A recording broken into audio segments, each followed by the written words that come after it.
One moment, existence ceased abruptly. Everything disintegrated. Structures turned to powder. Individuals started dying one after the other. A plague engulfed the planet. Initially, disbelief overtook all. The financial markets collapsed. Worldwide fear ignited rapidly. Reports circulated everywhere. This was humanity's demise. Conflicts ignited. Countries betrayed each other. Economies fell apart. Hunger devastated the masses. In the midst of deprivation, turmoil escalated. Even a single packet of ramen cost millions of won. Crowds flooded the avenues. They begged. They rioted. It was an apocalypse of incomprehensible proportions. Yet humanity wasn't responsible. Abruptly, mythical beasts invaded Earth. And that marked the end of humanity. Like a fable, as soon as these beasts emerged, people began acquiring extraordinary talents. They transformed into superhumans. Digital alerts started materializing, providing resources to confront these entities. At first glance, it mirrored a recognizable scenario. But here was the deviation. Despite newfound skills, the creatures were pure nightmare fuel. The soul-labeled superhuman abilities were nearly ineffectual. The beasts annihilated humans as if they were insignificant. In under 72 hours, the planet was nearly eradicated. 3 days after the beginning of the apocalypse, the scene shifts to the introduction of a building amidst destruction, surrounded by rubble but intact. The building stands out, a solitary structure amid the wasteland, bearing witness to the chaos that has unfolded. Inside this building there is a man, the protagonist, who is eating some snacks. He reflects while eating that the world has not completely ended, and that is the reason he is still living normally. The taste of the snacks is a small comfort, a semblance of the mundane in a world turned upside down. However, he also reflects that, despite being alive, he is alone in his apartment, without the company of any other survivor, locked in an environment of 100 square meters. The silence of the apartment is deafening, reminding him constantly of his isolation. His mother, father, grandfather, and grandmother are all outside, somewhere in the vast expanse of the destroyed world. He also thinks about the high cost of acquiring the building he is in, stating that it cost 200 million wons, arising from the bank account, and another family belongings totaling 200 million wons. The memories of the sacrifices made to secure this refuge weigh heavily on his mind. The reason he is in this apartment now and alone is explained as being the need for someone to live in the apartment for 2 years to benefit from the purchase taxes. This seemingly trivial bureaucratic requirement now feels like a cruel twist of fate. This is the reason he is living there and ended up being suddenly locked inside due to the apocalypse.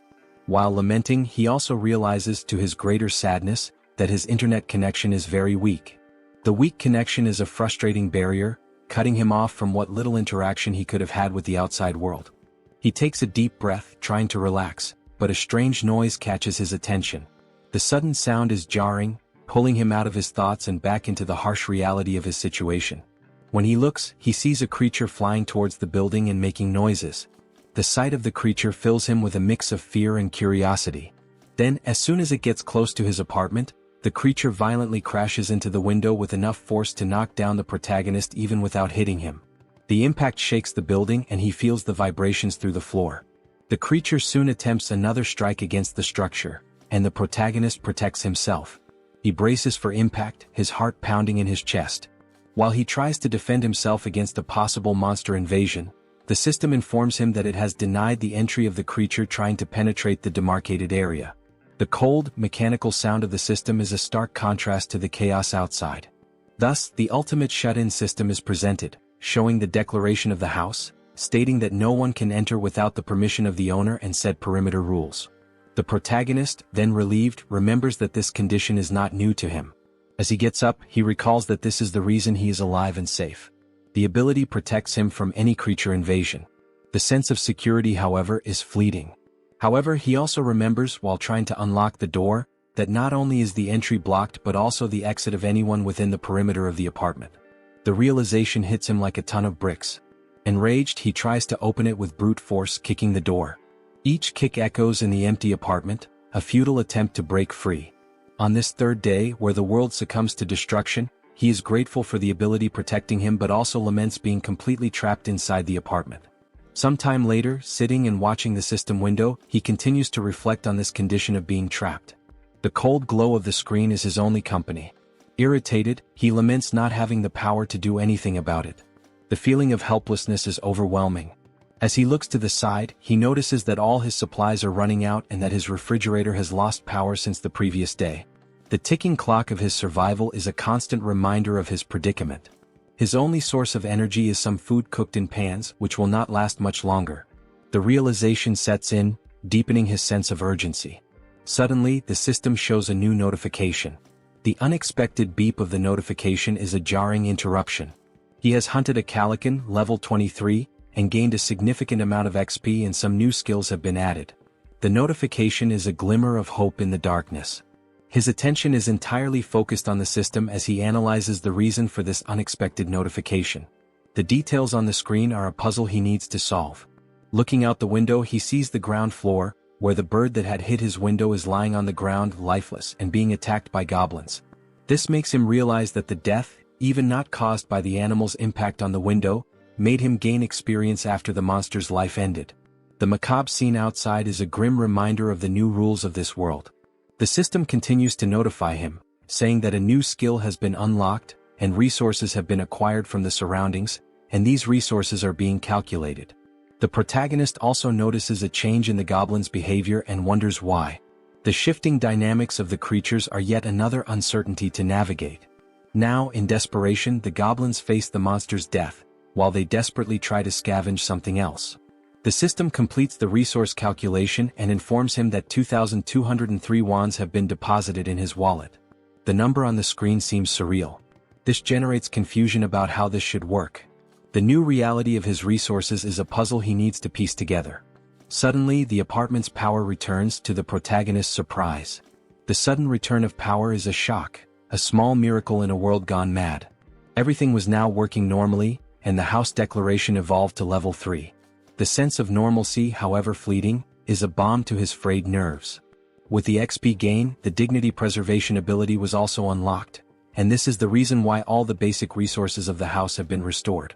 The acquired money is now in his wallet, and the protagonist reflects on the return of the house functions with joy.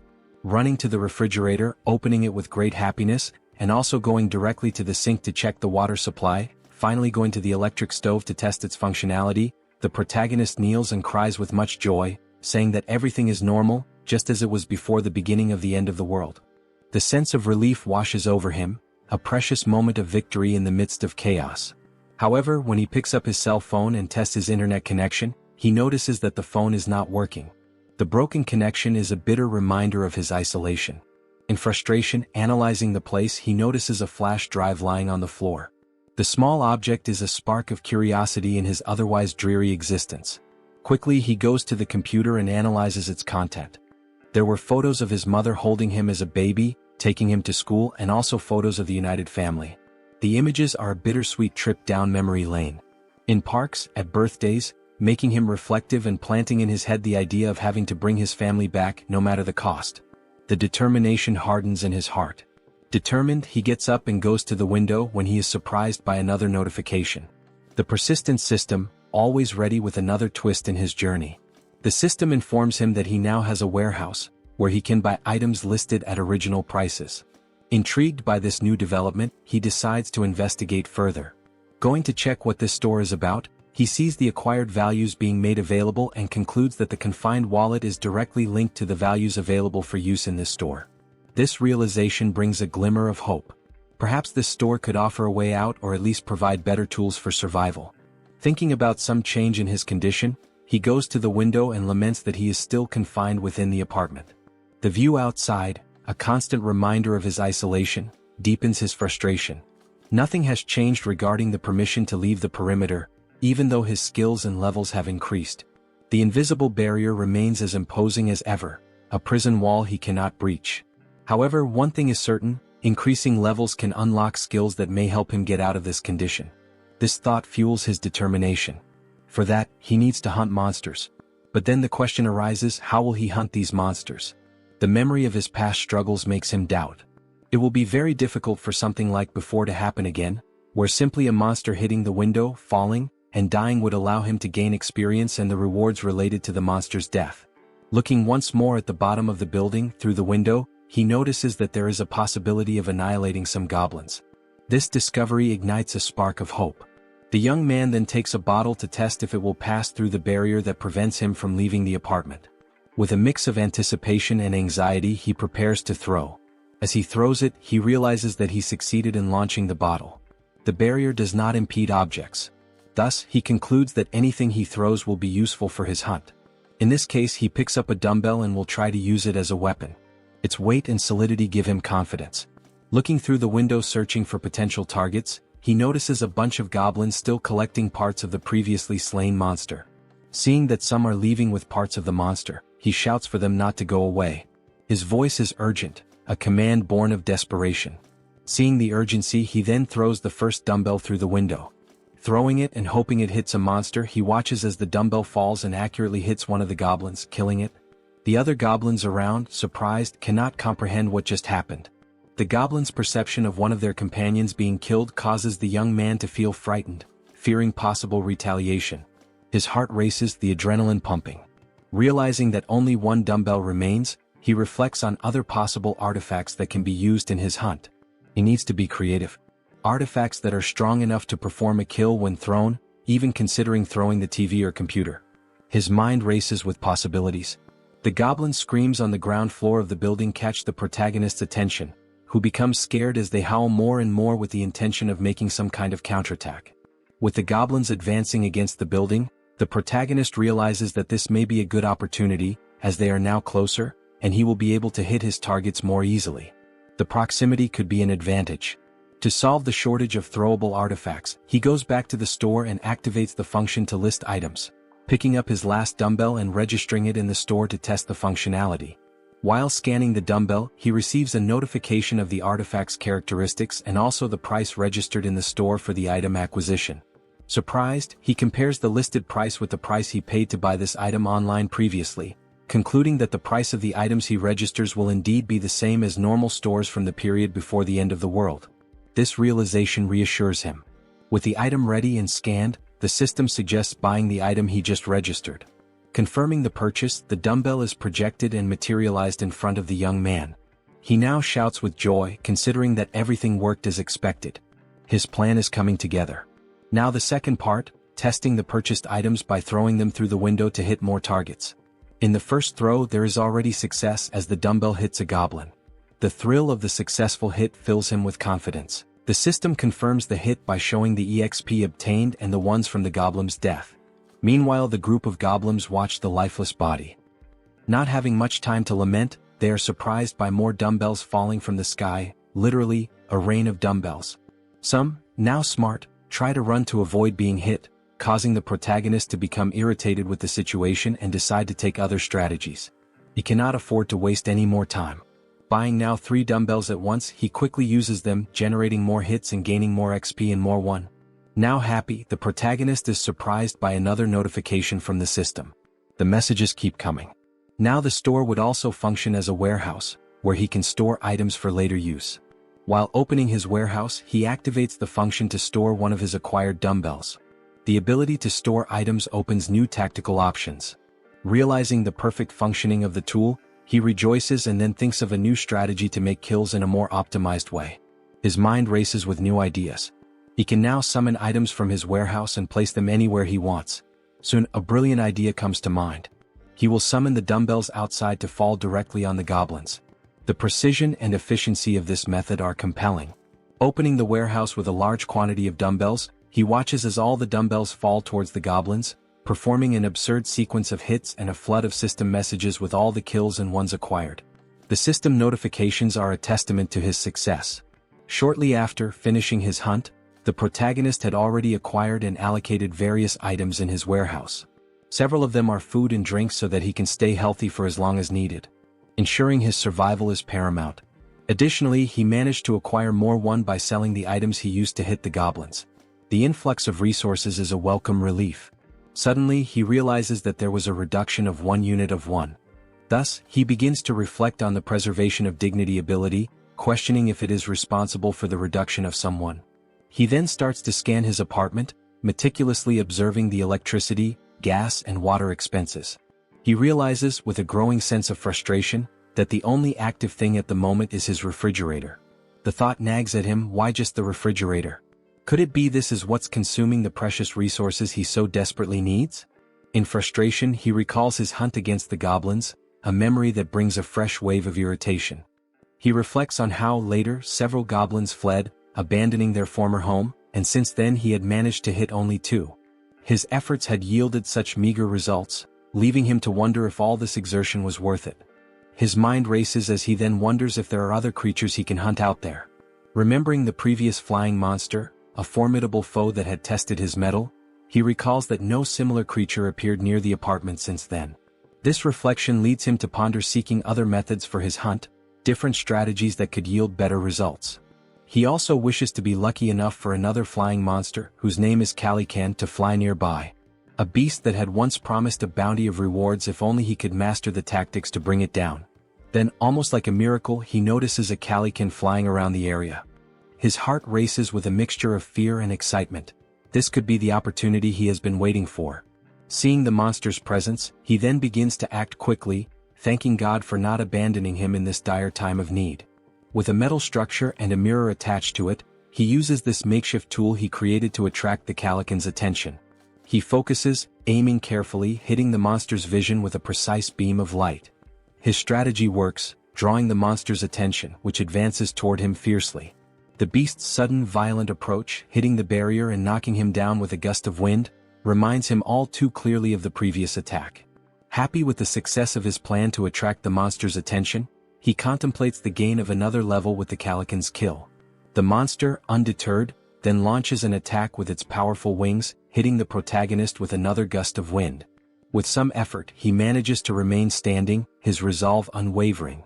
At the end of the attack, the protagonist looks to where the monster was and realizes with a sinking feeling that it is no longer there. Quickly, the monster reveals its position as if playing a cruel game of hide and seek. It was attacking the building structure, seeking an opportunity to strike the protagonist once more. While the system alerts that an unauthorized entity is trying to enter the zone, the protagonist observes, his mind racing. He wonders if the creature will be strong enough to break the ability's barrier. Opening his storage, he knows the urgency of taking some action. Each second feels like an eternity as he methodically scans his list, reflecting on the calculation of the spoils. He understands that if the spoils are not close enough, they will not be counted. This critical understanding dawns on him, as he recalls how several of the spoils that would come from goblins were not counted. The surviving goblins had removed the bodies of the slain ones to an area beyond where the system could make an accurate count. Leaving the young man extremely frustrated with the thought that this cannot happen again, he makes a determined decision. Reflecting on the possibility of killing the monster with just one strike, he scrutinizes his list of available items and storage. His attention turns to the canola oil, an unconventional choice but one that sparks a cunning plan. He immediately acquires 10 bottles, thinking through each step meticulously. After the system delivers the bottles, he quickly grabs them and heads to the kitchen, his pace quickening with purpose. He picks up a pan and fills it with the liquid from the bottles, setting it to heat. His goal is to heat this oil sufficiently. While that happens, he ties a cloth to a stick, improvising a tool that will serve as part of his plan. Bathing the stick with the cloth in the boiling oil, he then stores the pan with enough heated liquid in the storage. He knows that timing and preparation are crucial. After pouring all the oil into the storage, the system confirms the listing of the item, and the protagonist goes in search of a lighter, which he uses on his stick to ignite it. His weapon is ready. Now at the window, observing the Calican, the protagonist waits for a good opportunity to invoke the canola oil on the bird. He watches, his pulse quickening as the bird starts flapping its wings against the hot oil. Once it begins to descend, the protagonist sets the monster on fire. The flames engulf the creature almost immediately, a sight that fills the protagonist with a sense of grim satisfaction. The protagonist is pleased with the success of his plan while observing the Calican in its final moments. As the flames do their work and the Calican is indeed dead, the system returns the results to the protagonist.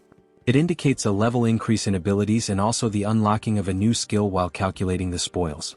With the calculation complete, an additional 9,347,487 won is directed to the confined person's wallet. He, surprised by the large amount of won, did not expect to receive 10 million in a single kill. This unexpected fortune catches him off guard. Now turning his attention to the gain of the new skill called territory expansion, the protagonist suffers changes in his body, making him wonder what is happening. Now, with black eyes and everything around him being seen differently, almost like an X-ray, he tries to adapt to the change. He notices that his eyes scan the entire building structure, revealing the hidden intricacies and finally leading him to 4 survivors in a room in the building. Clearly a surprise to him, as he did not imagine that there would be surviving neighbors so close.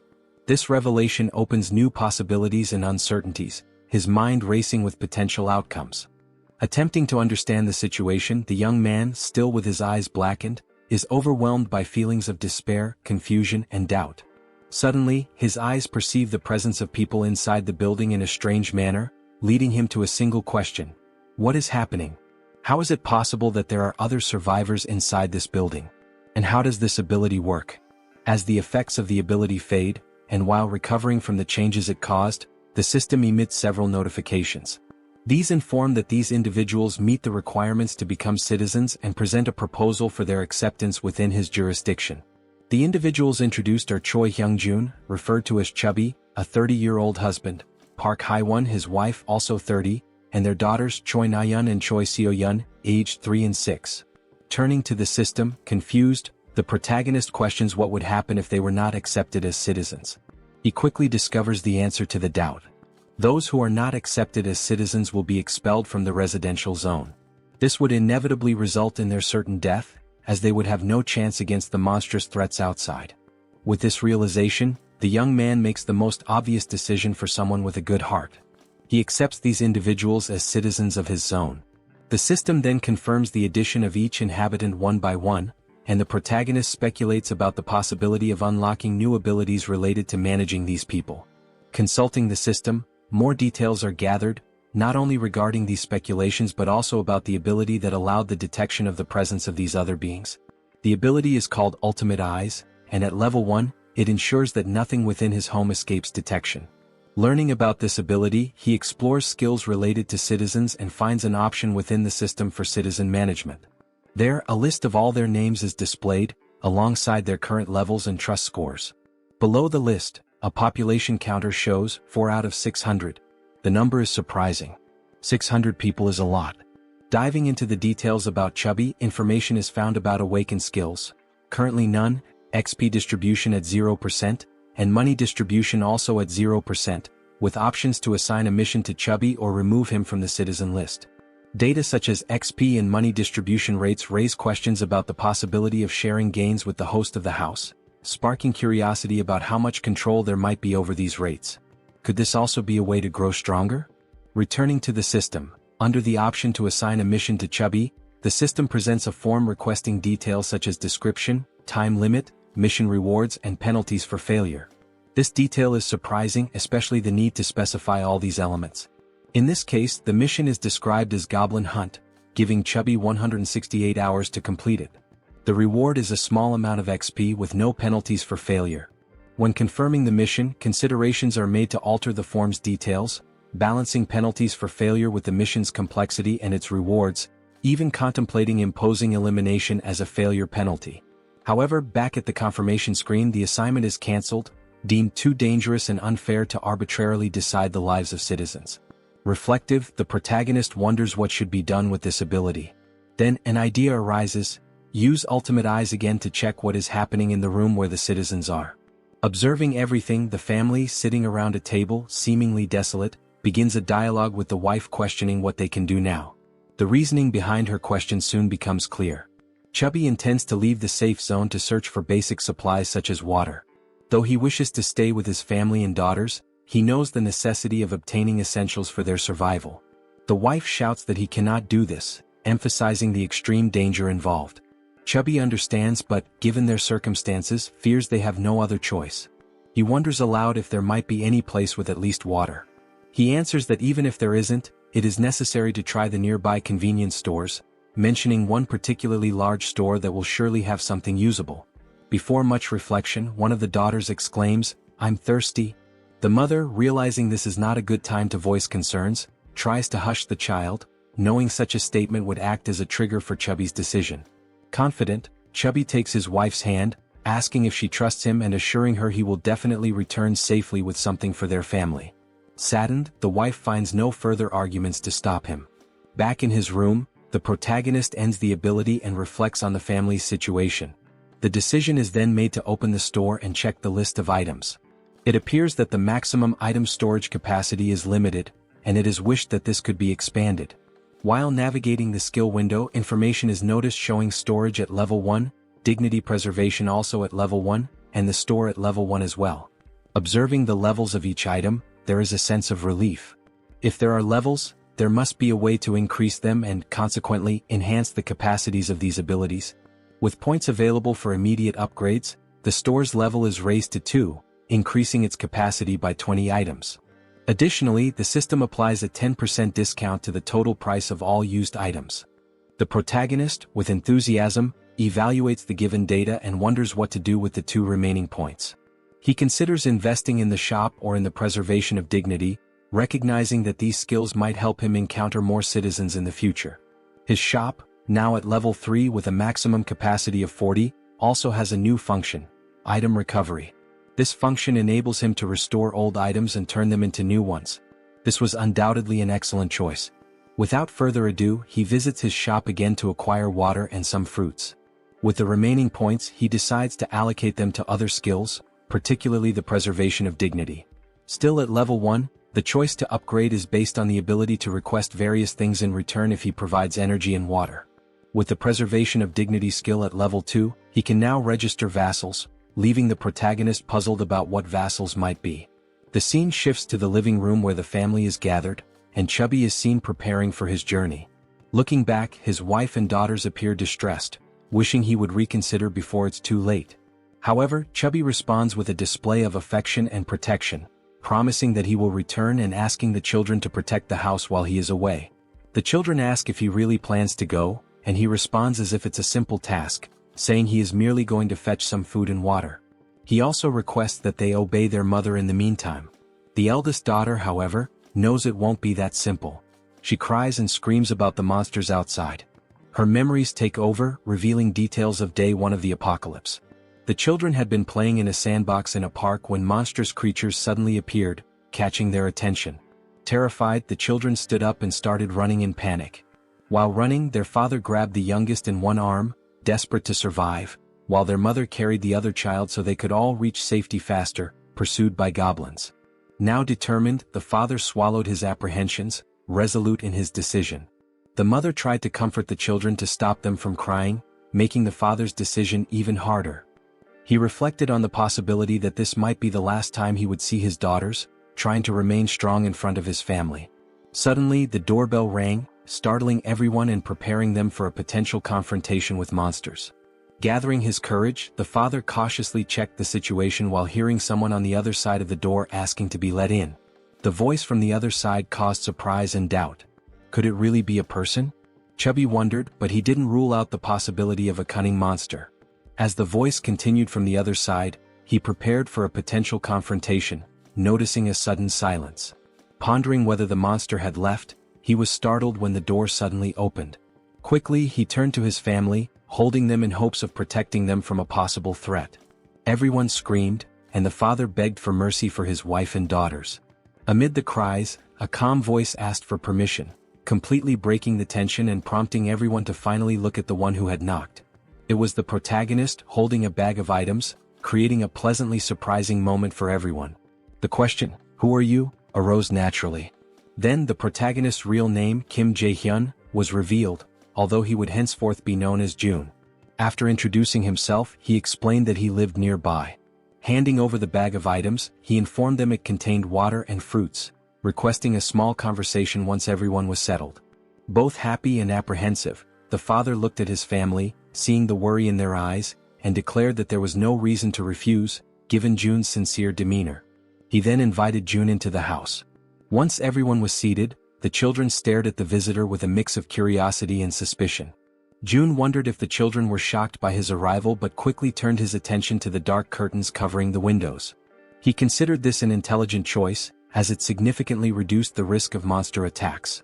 However, the darkness necessitated light. To address this, June activated his skill, restoring power to the room where they were conversing.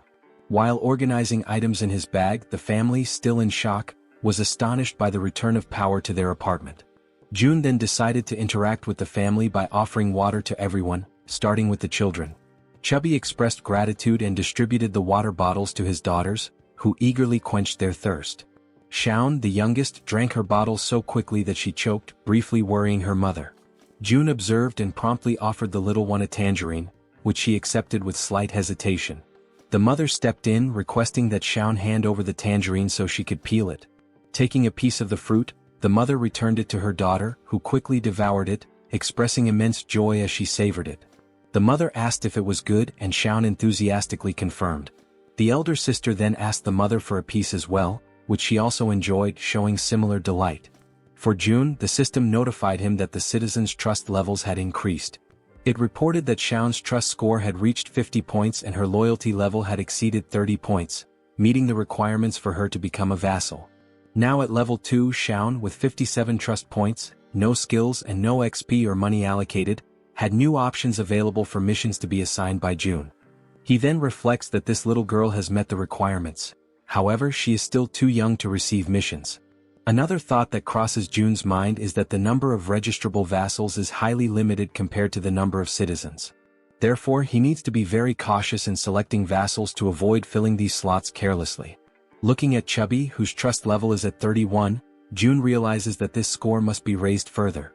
While contemplating, he is interrupted by Chubby, who asks if there is a way to repay June for his actions toward the family. June invites Chubby to talk in the hallway. Surprised, Chubby agrees and both move outside the room. Once outside, June asks Chubby if he received the invitation to become a citizen. Chubby checks his notification window and confirms that the entire family received this notification about 30 minutes ago.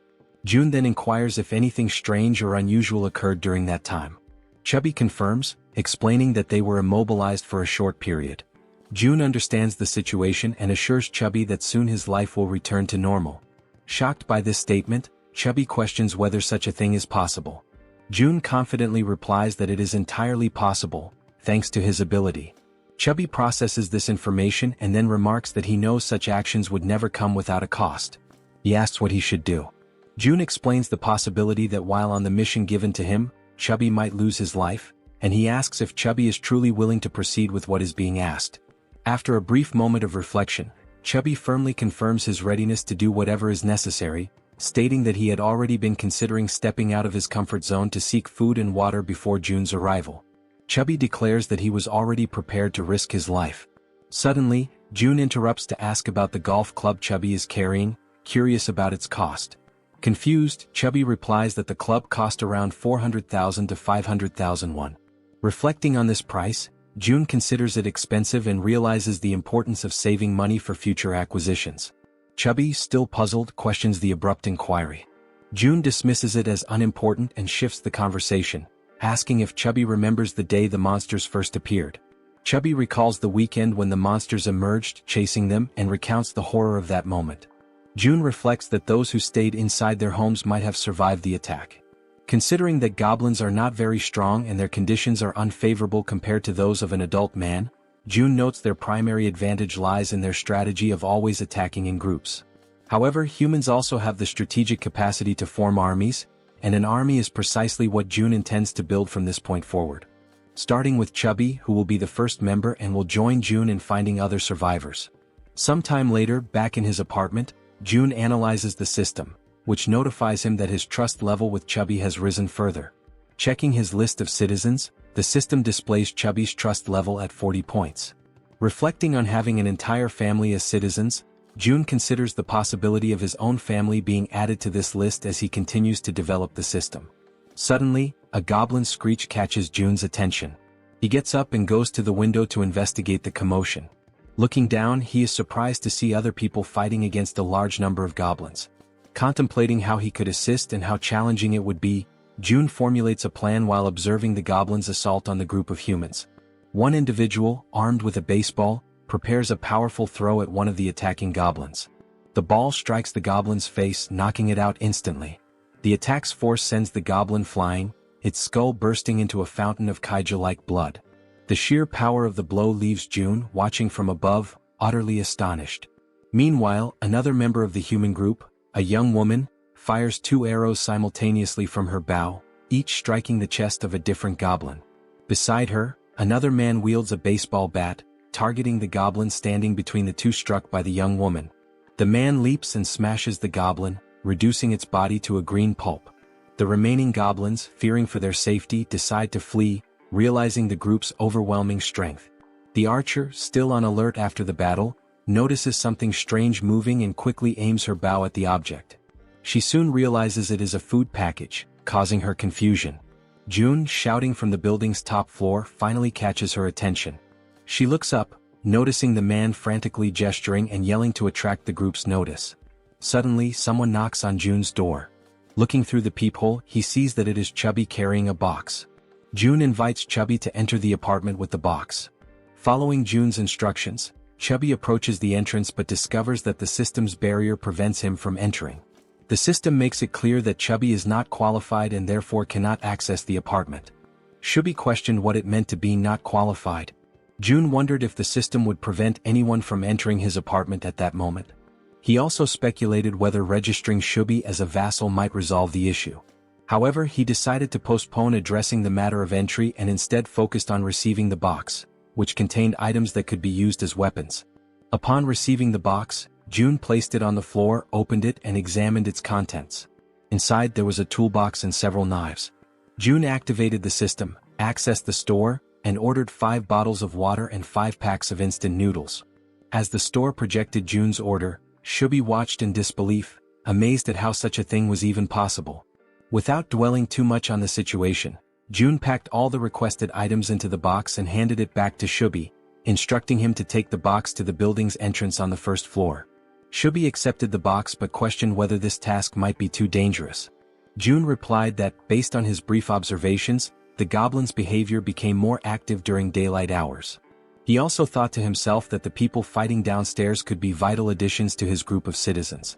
The food box would serve as the primary tool for earning their trust and loyalty.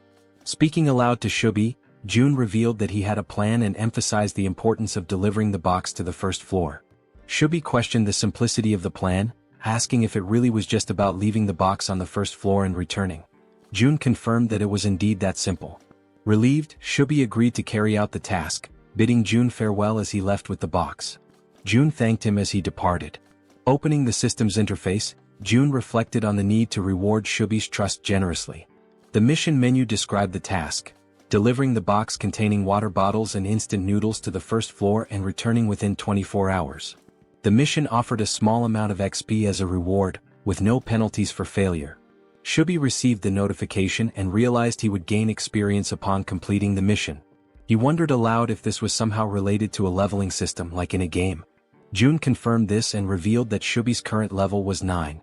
If Chubby leveled up, he would receive rewards. June assured Chubby that he was relying on him, and Chubby, understanding his task, promptly made his way toward the 1st floor. Armed with the box and a golf club for protection, he cautiously descended the stairs. Finally reaching the 1st floor, his mission was to place the box on the ground. However, before he could act, he noticed movement nearby. The sudden motion startled him. He suspected it was goblins and grew alarmed as darkness was beginning to set in. Panicked, he decided to flee. Yet, in his haste, he twisted his ankle and fell, causing the box of supplies to spill across the floor. Items scattered everywhere, and Chubby, now lying on the ground, desperately tried to regain his composure. As the creatures drew closer, Chubby instinctively shielded himself with his arms and shut his eyes tightly. Suddenly, a voice called out to him. Opening his eyes, he saw a group of humans approaching, asking if he was okay. While in June's apartment, the system issued an alert about an unauthorized attempt to enter. June began to wonder what it could be, speculating that it might involve an invasion by the group. Activating his ultimate eyes ability, he scanned the building and noticed Chubby with a group of people, leading them as they conversed among themselves. The group questioned how it was possible for someone in the building to throw a package of noodles. This raised their hopes, thinking the building might have an abundance of food while they were on the brink of exhaustion. Deactivating his observational ability, June recognized everyone in the group. The system then notified him that they met the requirements to become citizens and proposed adding them. However, June realized the risks of accepting outsiders as members of his group. He also considered the possibility that these people might reject his offer to join, which made him anxious and stressed. While contemplating the best course of action, June was interrupted by Chubby's voice calling out from nearby, trying to communicate with him. Responding to Chubby, June received a system notification indicating that this citizen had an ongoing mission. The system suggested editing the current mission, which June confirmed. The updated mission now included delivering meals to the newcomers. After confirming the changes, June and Chubby exchanged updates on the situation. June instructed Chubby to immediately gift the newcomers some food, as June had a plan in mind. Chubby agreed and followed the plan. When the group reached the barrier of June's safe zone, they had to wait while Chubby explained the situation. Reporting back to June, Chubby detailed the group's status, which June received positively. He then accessed the system and initiated invitations for the group to become citizens. The system sent invitations to Ha Donggan, Kang Deoksu, Kim Gaeong, Yu Hyerin, Kim Jian, and Moon Byunggo. Once permission was granted, all new group members entered the safe zone. The system announced that the citizen count had increased to 10, granting a 10% bonus to XP and monetary rewards. June felt a surge of gratitude toward the newcomers, knowing their presence would be crucial for future monster hunts. The system updated the trust scores and levels for the new members.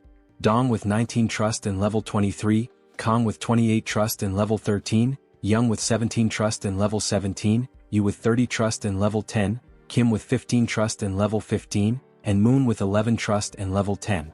June noticed Dong's higher level and speculated that he might be stronger than Calican, a foe June had recently defeated. Examining Dong's stats further, the system highlighted a skill called Baseball Throw, ranked at D. This ability consumes stamina to triple the power of thrown objects like baseballs. June concluded that Dong was a metahuman capable of turning baseballs into lethal weapons. He recognized Dong's potential as an indispensable ally for monster hunting. To strengthen their bond, June planned to gradually build Dong's trust. June instructed the system to set the group's XP sharing to 70%, which the system confirmed. He then began assigning hunting missions to help the newcomers gain XP and resources. June likened his strategy to an auto-hunting system in games. Beyond logistics, June acknowledged the importance of establishing personal relationships with the group. He believed a good rapport was essential to eventually locating and reuniting with his family. Unexpectedly, the system notified him that the trust scores of Dong, Young, and Yu had increased, leaving June surprised and curious about the cause. The scene shifted to Chubby's apartment, where he invited the group inside. The archer, Gaeong, expressed her gratitude. Chubby's wife, confused by the situation, questioned what was happening. Chubby reassured her to stay calm and promised to explain soon. He also requested that she prepare food for everyone. Initially startled, Chubby's wife pointed out that there was no food ready and that everything would need to be made from scratch. Chubby urged her to proceed, explaining it was part of June's plan. After some hesitation, she agreed and began cooking. Han, previously referred to as Dong, expressed his gratitude and shifted his focus to Chubby, asking about June. Chubby admitted he didn't know much about June, except that he was their neighbor.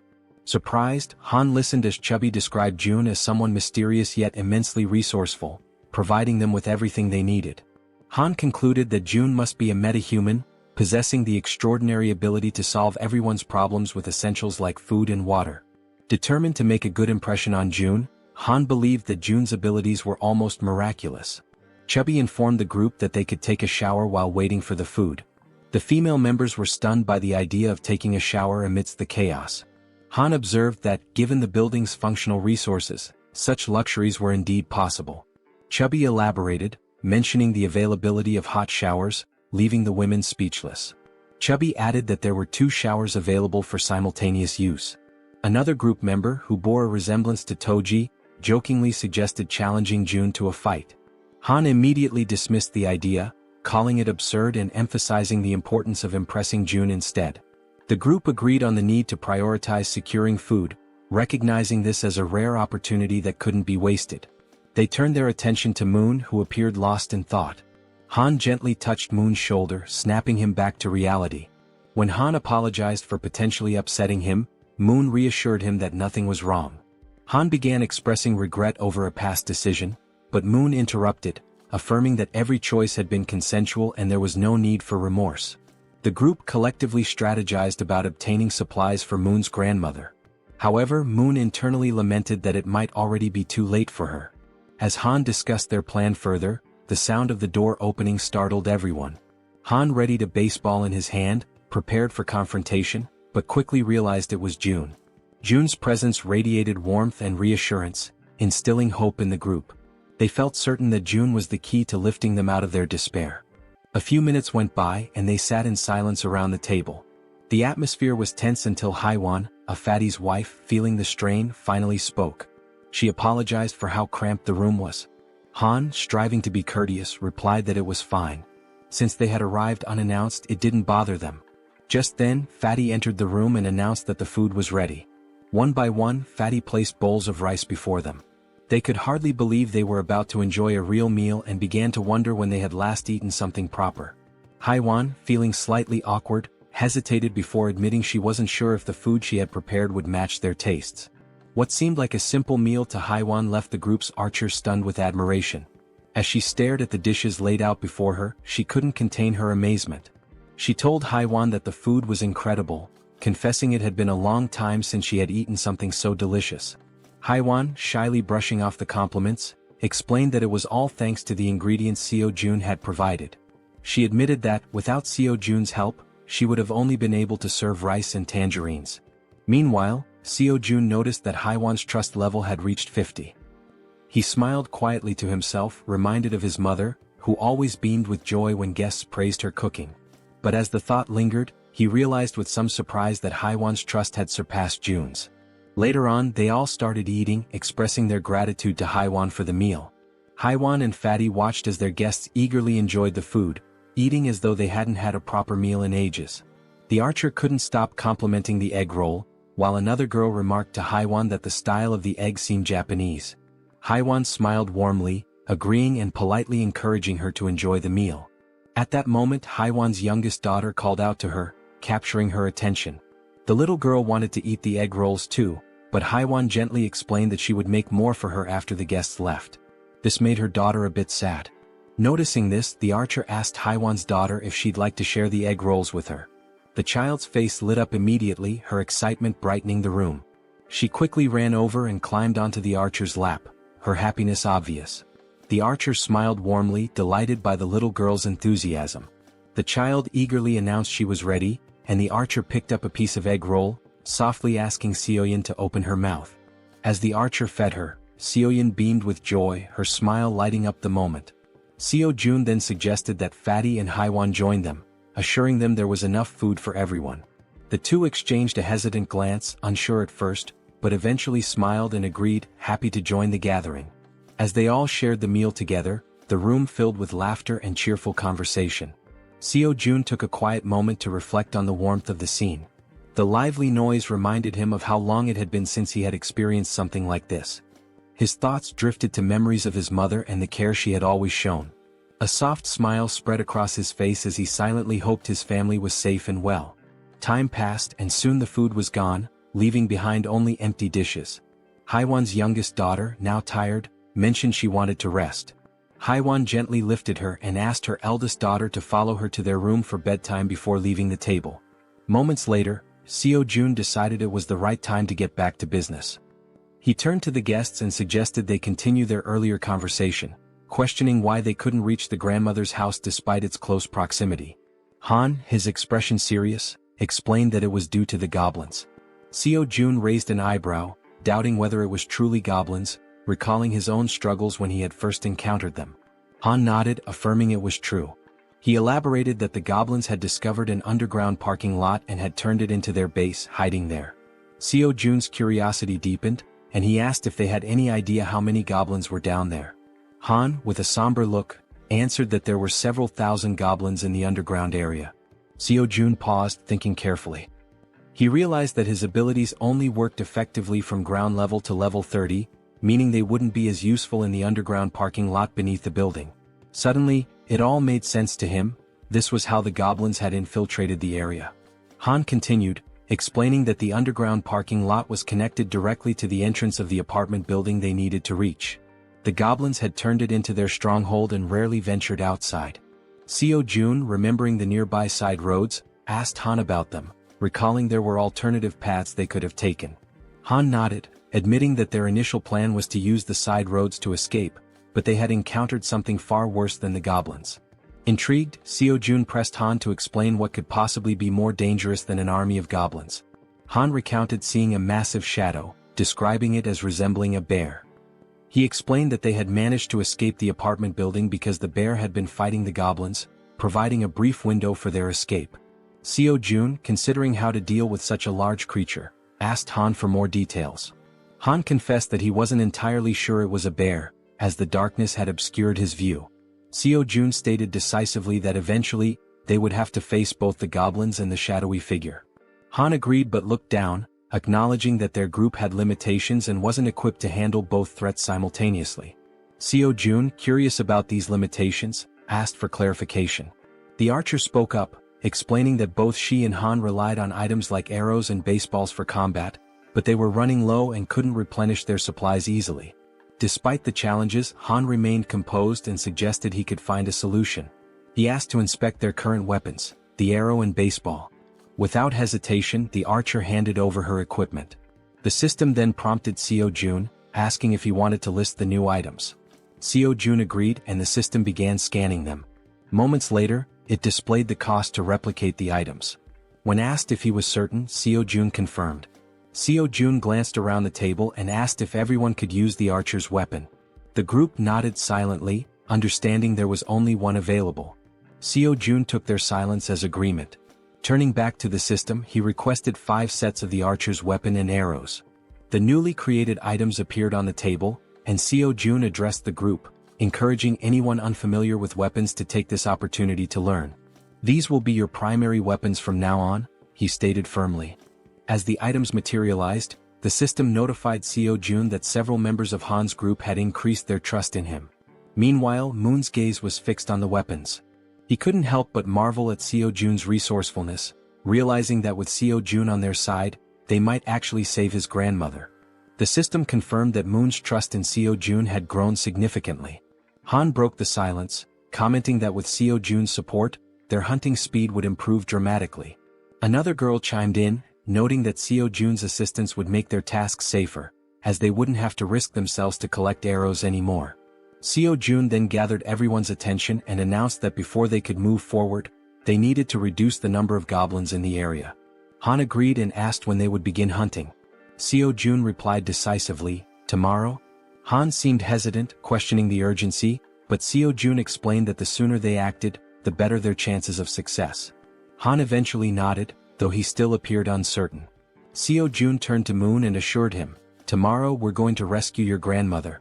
Moon's face lit up with hope and excitement at the thought of seeing his grandmother again. Han, still wary, voiced his concerns about how they would manage with so many obstacles in their way. Seo-jun smiled confidently and revealed his plan. "We'll use a bait strategy to lure the goblins out." After Seo-jun spoke, everyone at the table turned their attention to him, waiting for more details about his plan. Han and the archer girl remained pensive, wondering if the idea could truly work. The boy with glasses voiced his concern, saying the plan would only succeed if everything went exactly as planned. As they deliberated, the system notified Seo-jun, revealing that the mission previously assigned to Fatty had been completed. Along with the notification came a reward of 30,000 won. Reading the message, Seo-jun was surprised. He hadn't realized that payment was given for every completed mission. To be certain, he read the notification again and it was confirmed. Seo-jun quickly realized that, with money, he could assign missions to his citizens, allowing them to level up. In other words, the more money he had, the more power he could accumulate. Closing his eyes, he thought about how, while this seemed like a strong long-term strategy, he hoped not to rely on it too heavily for now.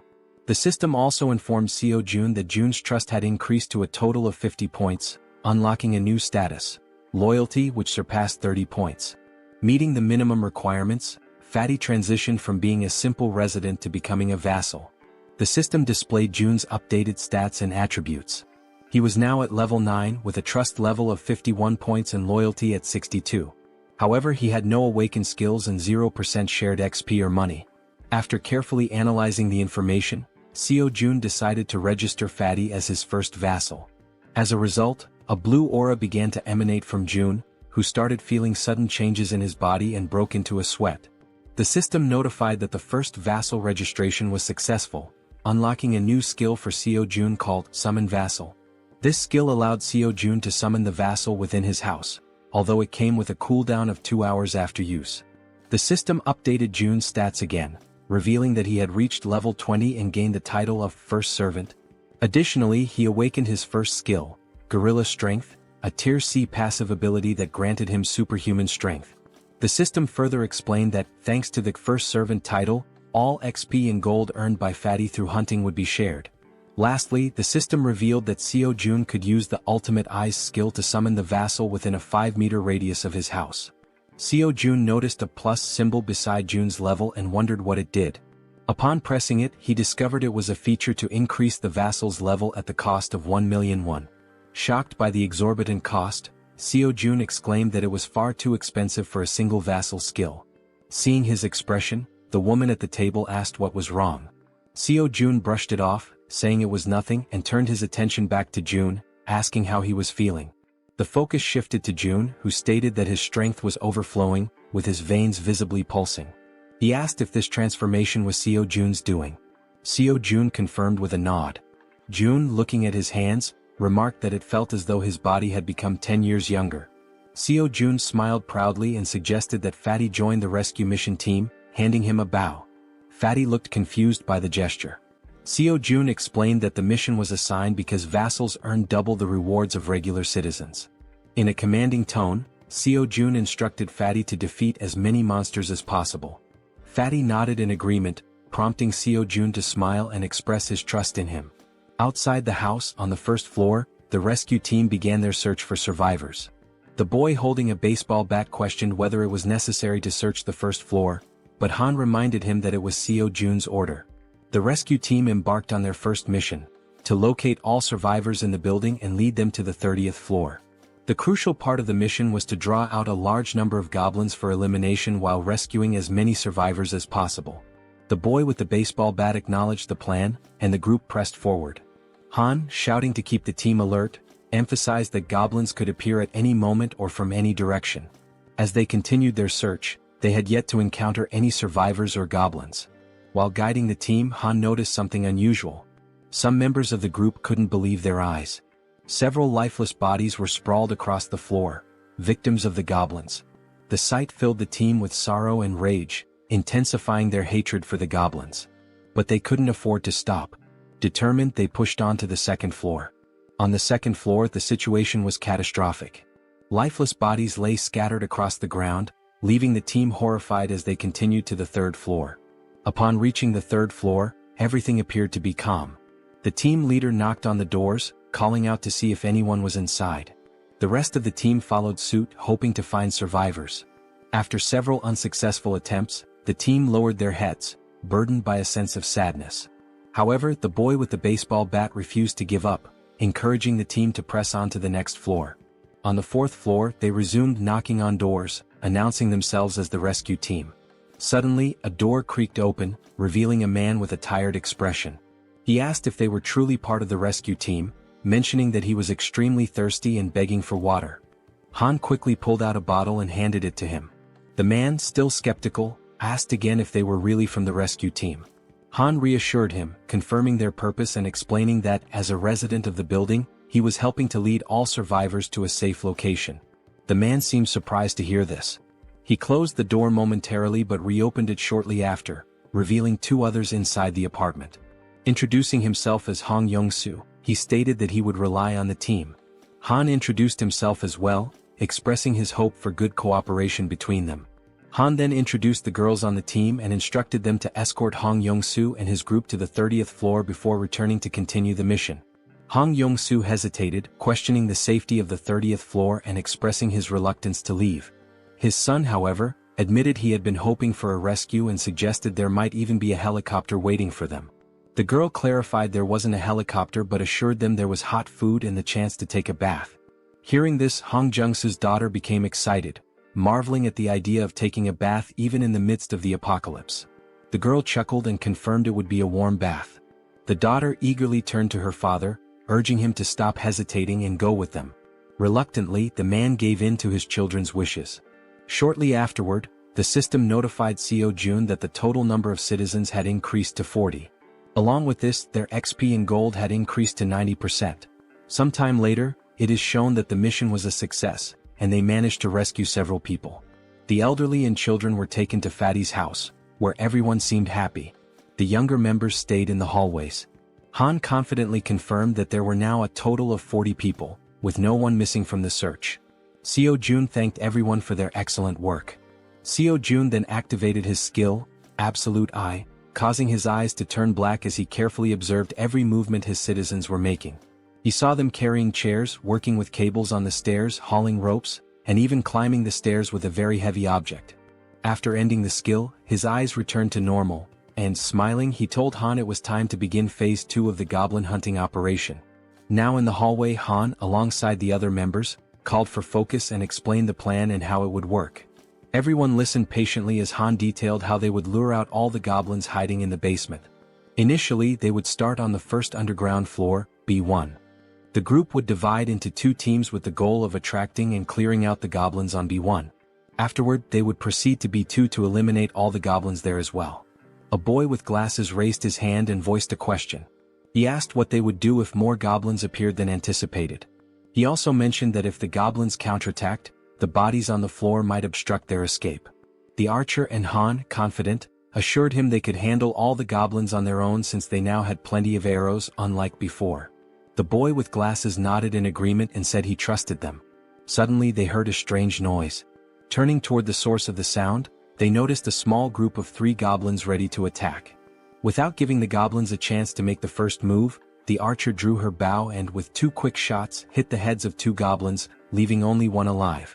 Without hesitation, the man with the bat charged forward and with a single blow, smashed the remaining goblin's head. The 3 goblins now lay lifeless on the ground.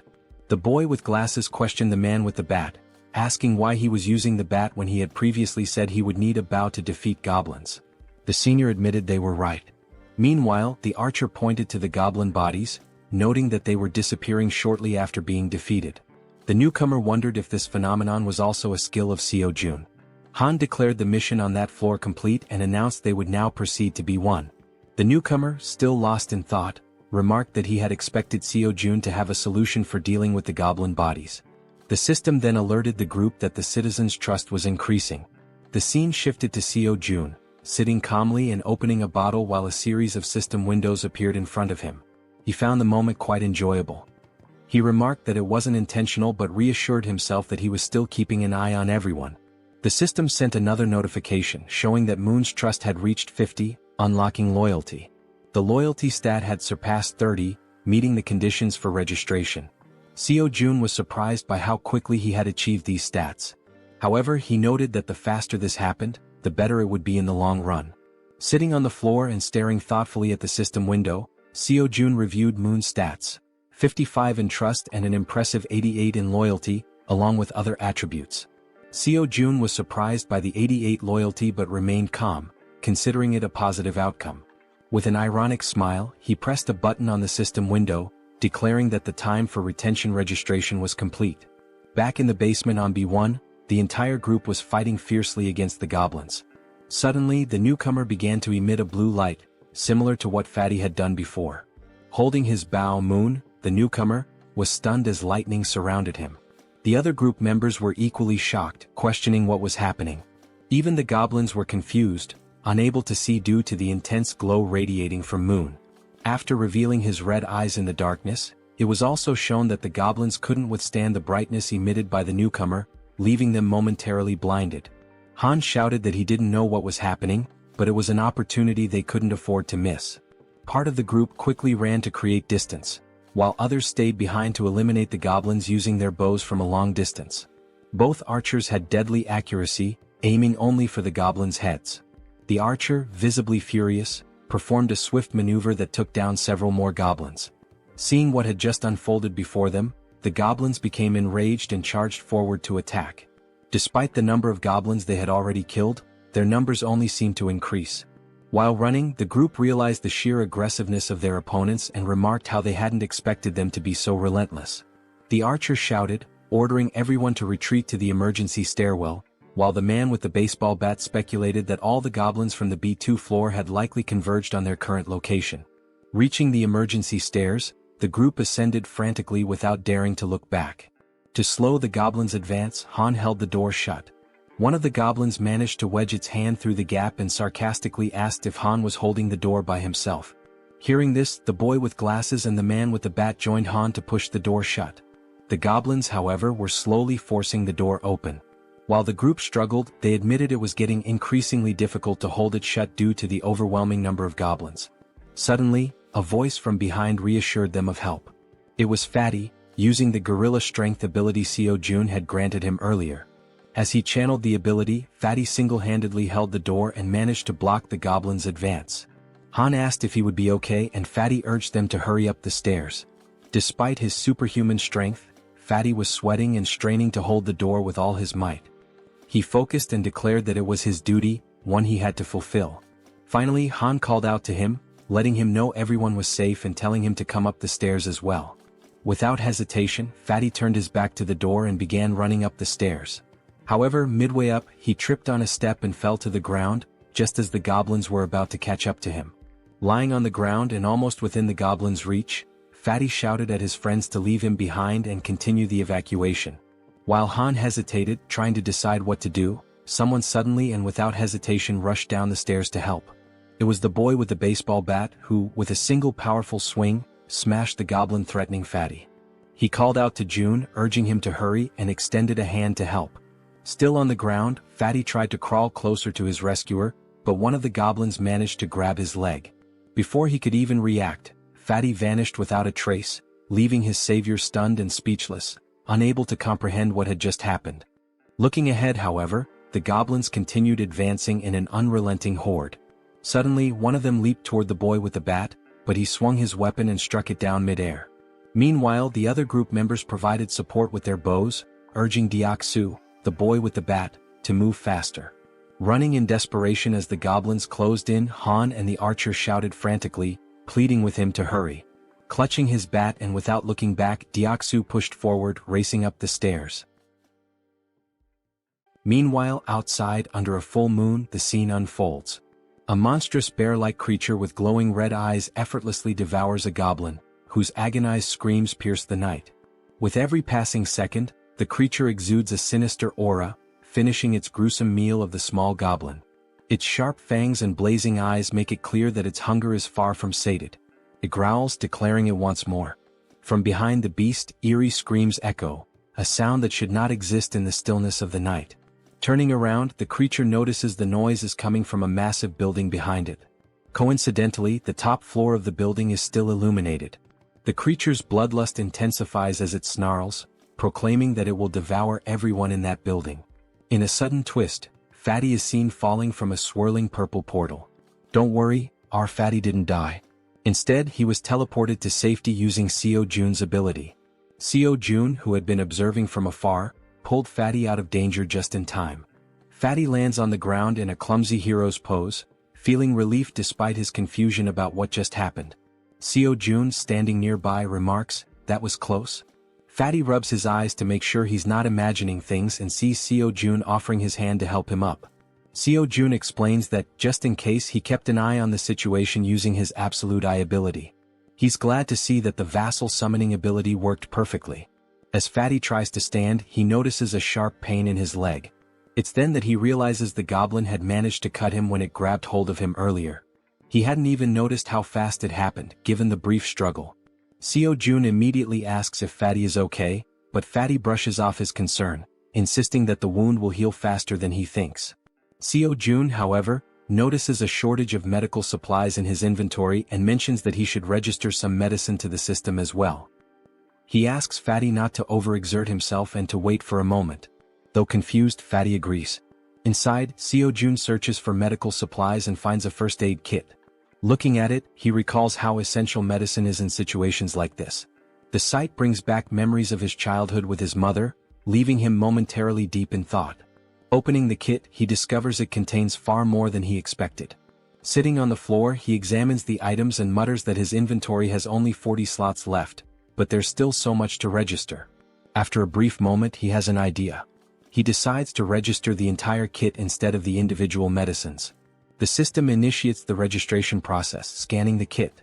A system notification pops up, confirming that it's a standard first aid kit valued at 77,331. Without hesitation, Seo-jun accepts.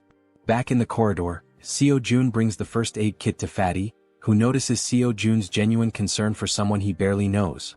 Kneeling down, Seo-jun asks to examine the goblin-inflicted wound. Fatty rolls up his pant leg, revealing a cut near his calf. With a pair of tweezers and a cotton ball in hand, Seo-jun warns that he's going to disinfect the wound first. Carefully dabbing the cotton onto the cut, Seo-jun works meticulously, though Fatty winces in pain. Despite this, Fatty reassures Seo-jun that he can endure it. The system promptly notifies Seo-jun that Choi Hyung-jun's, Fatty's, trust level has increased, along with his loyalty. After partially cleaning the wound, Fatty thanks Seo-jun for his care. Seo-jun, while packing the first aid supplies back into the kit, expresses his concern for the others. He stands and instructs Fatty to rest, explaining that he has something important to attend to. Fatty nods and agrees to follow his boss's orders. Seo-jun closes his eyes, focuses, and activates his ultimate eyes ability. His eyes darken as he scans the building, allowing him to see everything happening within. Back at the emergency stairs, Deoksu, also known as Toji the baseball bat wielder, is desperately fleeing from the relentless goblins. The archer, with her impeccable aim, provides support, taking out goblins with perfect headshots that would make anyone envious. Han and the guy with glasses try to help Deoksu create distance from the goblins but shout in frustration that they can only handle one goblin at a time, urging Deoksu to run faster. Toji sprints as fast as he can, but the goblins remain undeterred, chasing him with tireless persistence. From behind an improvised barricade, the support team fires arrows that was dangerously close to Deoksu, but every shot lands perfectly on the pursuing goblins. Deoksu finally reaches the end of the staircase and, with a leap, crosses the barricade. However, in a moment of carelessness, two goblins manage to jump and lunge at his back, catching him off guard. Instinctively, the rookie Moon charges forward with a shout, determined to protect his comrade. With a single powerful blow from his bow at close range, he takes down the two goblins that had pounced. Moon stands with a serious expression, his eyes glowing blue and filled with determination. Without hesitation, he leaps back into the stairwell, plunging straight into the swarm of goblins. Han is left speechless. Delivering rapid, precise strikes, Moon significantly thins the goblin horde as Han and Toji watch in awe. The rest of the group, witnessing the scene, asks in disbelief if Byung-go Moon had always been this skilled in combat, remarking that his actions are utterly insane. From afar, Seo-jun observes everything and comments that the rookie is doing exceptionally well. The system screen appears, displaying Moon's status. For reference, his full name is Moon Byung-go, and he holds the title of second vassal. His confidence level is 55, and his loyalty is 88. He possesses a teleportation ability that consumes mental energy to move within his line of sight. The mental energy cost increases with the number of companions and the distance traveled. With a sly smile and darkened eyes, Seo-jun remarks that registering Moon as a vassal was a brilliant decision. Back at the stairwell, goblins are being decimated by Moon, each of his blows striking their heads with deadly accuracy. Han asks Jiana, the guy with glasses, if the extension cord is ready. Jiana, holding it firmly, replies that it is. Han then checks if the water tank is prepared. The archer and the baseball bat wielder confirm its readiness. Moon, realizing he has to retreat, sprints toward the barricade as Han yells at him to hurry up. With a swift jump, Moon lands safely behind the barricade. For a brief moment, the goblins believe the group has simply fled. But moments later, a massive water tank appears above the barricade. The tank is tipped over, drenching the goblins and flooding the emergency stairwell with water.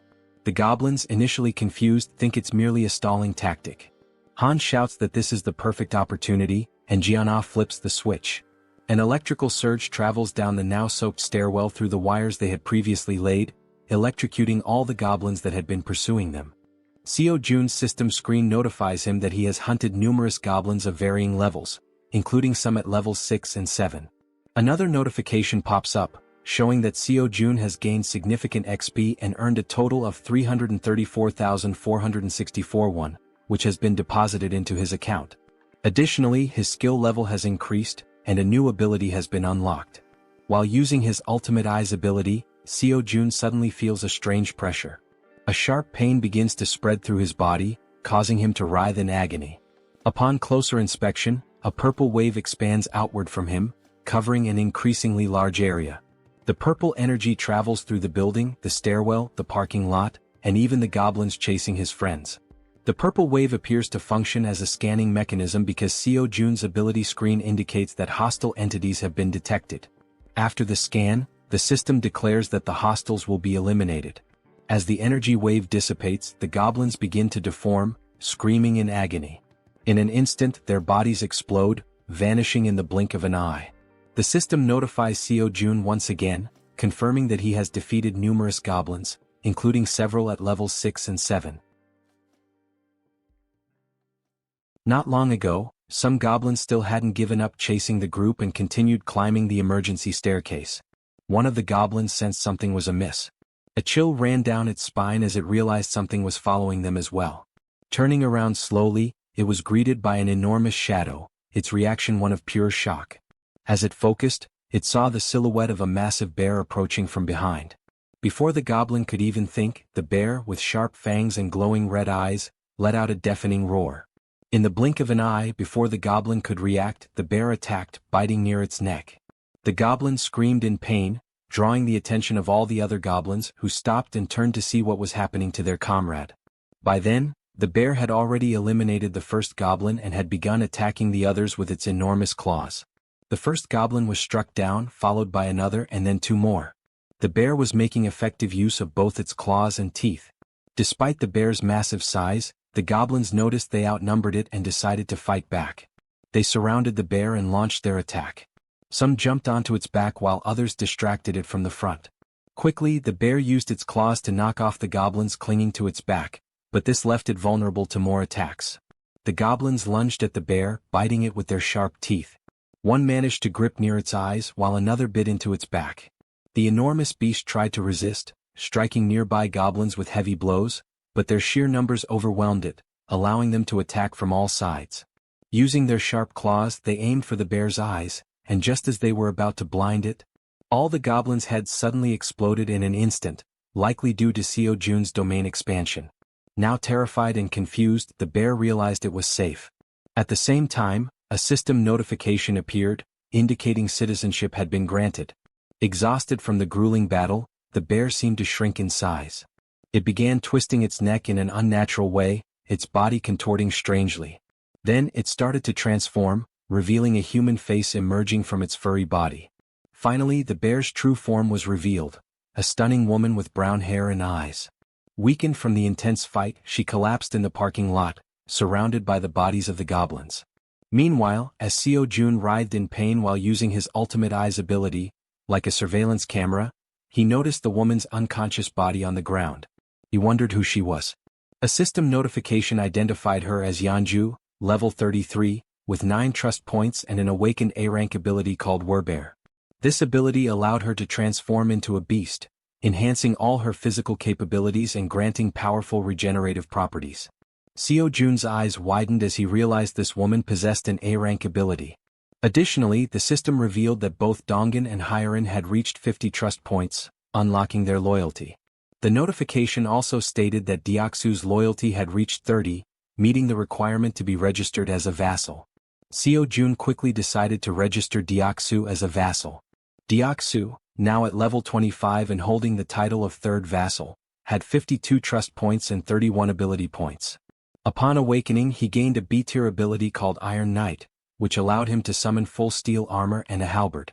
Seo Jun, deep in thought, deduced that a vassal's level is determined by the rank of their awakened ability. He recalled that Fatty had awakened the strength of the gorilla, a C-rank ability, and was at level 20. Deoksu's Iron Knight was a B-rank ability, placing him at level 25. Moon's A-rank teleportation ability had placed him at level 30. Seo Jun concluded that when a vassal is registered, their level corresponds to the rank of their awakened ability. Yet, one question lingered: is the ability selection random like a roll of the dice? He wonders if Moon received an A-rank ability due to his loyalty. If that's the case, then Fatty, who has higher loyalty, should have awakened a B-rank ability instead of a C-rank one. This thought becomes even more puzzling considering that Deoxu, the baseball bat wielder, has only 31 loyalty yet already possesses a B-tier ability. Still deep in thought, Seo-jun remarks that understanding the conditions for obtaining higher-ranked abilities is crucial. It's an important question to answer. Since the number of vassals is limited to just 10, it's advantageous to select individuals with the highest potential rankings. He then reflects on whether there are any differences in accepting someone who has already awakened as a vassal. The system displays that an awakened individual can move freely through staircases, hallways, and elevators. Seo-jun decides to take action and walks toward the elevator. As he approaches, he activates his ultimate eyes, his gaze darkening. Meanwhile, the woman remains unconscious on the parking lot floor, near the goblins' lifeless bodies. Seo-jun calls Fatty, who arrives quickly, and instructs him to head to the parking lot. He asks Fatty to bring the woman from the second level of the parking structure back to their floor. While this unfolds, the team on the emergency staircase is dismantling and recovering the materials used for the electric trap. Deoxu, feeling relieved by the goblins' sudden defeat, asks his friends if they know why the goblins exploded so suddenly. The bespectacled man speculates that it was likely someone's doing. Han, sweating nervously, realizes that such a powerful skill could only belong to one person. The way the goblins were dealt with so effortlessly leaves no doubt in his mind. It must have been Seo-jun. He recalls that when he first met Fatty, Fatty mentioned that Seo-jun was a bit of an enigma. Han also remembers Fatty talking about hot baths, which amazed the girls, and how the ingredients for their meals had also been thanks to Seo-jun's ability. Reflecting on all this, Han grows more unsettled by Seo-jun's overwhelming power, convinced that the mysterious skill must be his. As Han coils the wires around his arm, he glances at Moon and recalls how he used to be an introvert, someone who changed drastically after meeting Seo-jun. Realizing the terrifying scope of Seo-jun's abilities, Han thinks to himself that being saved by Seo-jun means being chosen by him. Back in the parking lot, as the elevator reaches the ground floor, Fatty dashes toward the unconscious woman. He quickly picks her up and heads to the 30th floor as instructed. All of this is observed by Seo-jun through the surveillance-like view of his ultimate eyes, while Han silently contemplates how being saved in this world seems to hinge on being favored by Seo-jun. A flashback is revealed, showing a small toy car. A child was playing with it in a park while being watched. The boy was filled with joy, calling out to his mother to watch what he could do. The woman from the parking lot, Yeonju, was his mother. She smiled at him genuinely, encouraging him. As the child stood up and waved to his mother, something appeared behind him. The genuine smile on the mother's face turned into an expression of horror. She froze, overcome with terror. A group of 3 vile goblins surrounded the poor boy, who was innocently waving at his mother. She tried to act, summoning all her strength, but she wasn't fast enough. The goblins attacked the boy, leaving her helpless to stop them. All she could do was weep as the sight of her son's final moments was burned into her memory. All that remained was the toy car the boy had been playing with. Trapped in a nightmare, Yeonju suddenly woke up, startled by the painful memories. She looked to her side and saw Seo-jun, who called her by name. He watched her lying down and she sat up on the bed, her head throbbing. Seo-jun extended his hand and introduced himself, saying it was a pleasure to meet her. Ignoring his introduction, she asked him if he was the one who did it. Surprised, Seo-jun hesitated, unsure what she was referring to.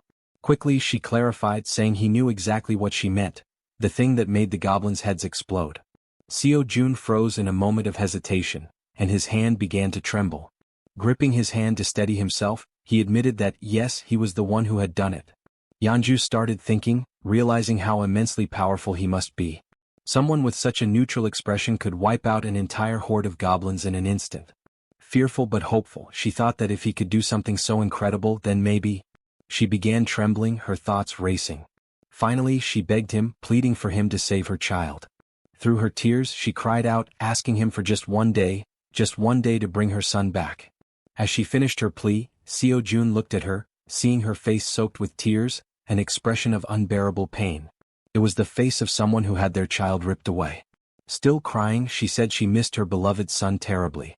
Seo-jun clenched his teeth, anger boiling within him as he realized she had lost her son to those wretched goblins. Yeonju sobbed so hard, trembling and unable to speak coherently through her hiccups. Seo-jun stood there, frozen, wondering if there was truly nothing he could do.